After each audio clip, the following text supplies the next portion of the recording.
So you are known for sedation dentistry. What type of procedures and what type of patients are requesting this or getting sedation?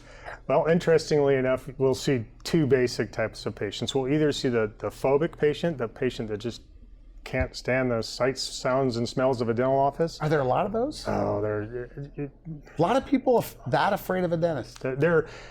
when given polls that say, what is your greatest fear? Going to the dentist generally is above heights. And that's significant. Public speaking, going to the dentist, and heights are the top three. Okay. Listening to a dentist give public speaking is number 4, incidentally, which is a little bit of information for you. Or we have patients that are just too busy. They're too busy. They know that their mouth needs a ton of work. They've got years. They've gone 15 to 20 years. They may still have kind of good teeth, but they need an oil change and a tire rotation, and they don't have time to get in there and get it done. And sedation is perfect for them because literally in 1 3 or 4 hour session, which is going to seem like 10 or 15 minutes to them, I can fix 20 years worth of neglect. We've got the technology in our office to be able to get the restorations permanently in their mouth in one visit. So you're doing the IV sedation in your practice? Myself. Yes, sir. And I guess you were telling me less than 2% of all general dentists even offer this. Less than 2% of general dentists are even certified to do it, and far less than that even offered in their practice. And the reason why is it's hard to run a sedation practice because of all the dynamics involved. But we focused on it very early in our practice, and we're very good at it now. Making sure that we have enough time. Part of being able to have a team that can come in and take care of the patient and do a lot of the smaller tasks is very, very important. And it took a long time to be able to build that team, but our team is very good. Now, because of your training, I guess you do everything under one roof. So like you do your own root canals, extractions, dental implants, veneers. I do. So while with sedation, you could do all that. We can do it all, literally. You even have a machine, I guess, that makes teeth in the back. We do.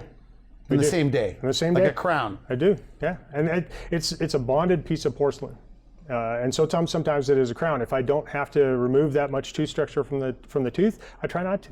I try to be conservative because what I have in my mouth are like jigsaw puzzle pieces of porcelain that we'll just remove the part of the tooth that's affected, bond a piece of porcelain in there, and you're in great shape. Knowing you were going to come on the show, one of my friends who gets IV sedation when he goes to the dentist, he was trying to tell me, he goes, once you get sedation, you never want to get it any other way. That's the way it is. Is that right? It's awesome, yeah. I mean, myself, I'm a dentist. I do this day in and day out. If I had to go to the dentist, I don't know that I can do it nowadays without being sedated. Now, do you offer like laughing gas, like that stuff? Right. Did they ever convert like those phobics?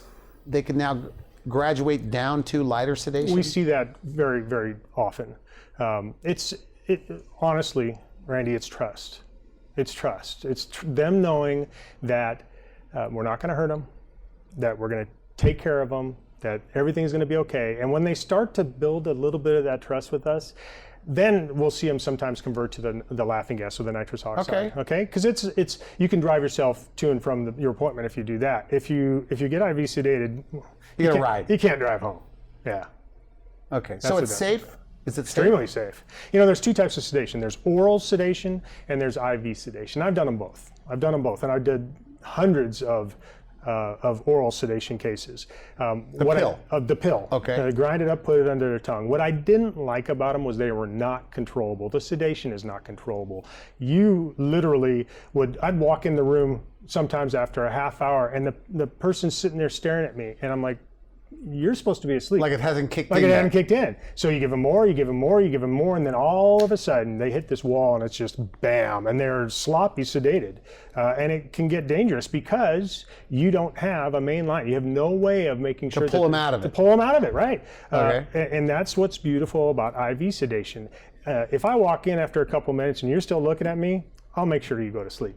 And if, heaven forbid, you get too sedated, I can reverse it very, very quickly because I have an IV line. Nice. And you're monitoring what? We monitor breathing, we monitor their heart rate, we monitor their blood pressure. If they're diabetic, we're monitoring their blood sugar. We are making sure that there's not going to be any adverse issue because of the sedation. If anything, it's better for people with some medical issues, because what you don't want is, you don't want a high stress situation. That's a good point. Where Okay. you're really uptight and you already got heart disease, you've already got a problem with with contraction, and you go in there and you're freaking out and your cortisol's kicking in and versus I take a nap. Nice. It's better for those types of patients. So now there's no excuse to have the smile you've always wanted. None whatsoever. Don't let the fear of the dentist keep you from having the smile you've always wanted. Don't let me get scary. It's actually not that bad.